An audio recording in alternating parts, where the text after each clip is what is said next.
Est-ce que tu sais pourquoi autant de personnes échouent avec leurs genoux, même quand elles sont ultra motivées au début?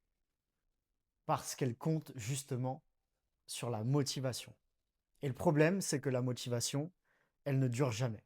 Au début, tu es à fond, ta motivation, elle est là, elle est au top, parce que tu en as marre d'avoir mal aux genoux, tu en as marre de faire attention à chaque mouvement, tu en as marre de te sentir limité.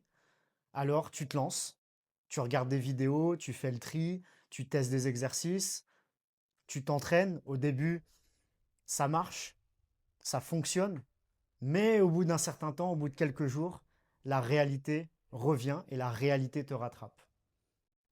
Tu commences à avoir un genou un petit peu sensible par moment, tu commences à accumuler de la fatigue, à avoir des courbatures.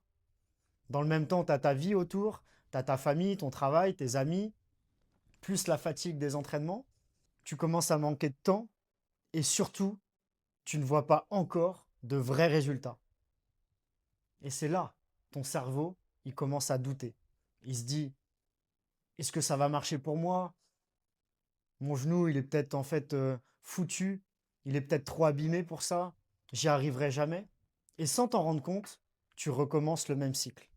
Tu es motivé, tu passes à l'action, tu as de la fatigue, tu arrêtes, tu es frustré et tu répètes ce cycle chaque année, encore et encore, sans vraiment progresser et sans reconstruire ton genou pour de bon. Et le problème, c'est pas que tu manques de motivation, parce que la motivation, tu l'as. Le problème, c'est que tu te bases sur la motivation. Et la motivation, c'est une émotion. Et une émotion, ça varie, ça fluctue, c'est instable. Donc si tu te bases sur quelque chose qui est instable, forcément, sur la durée, ça ne tient pas.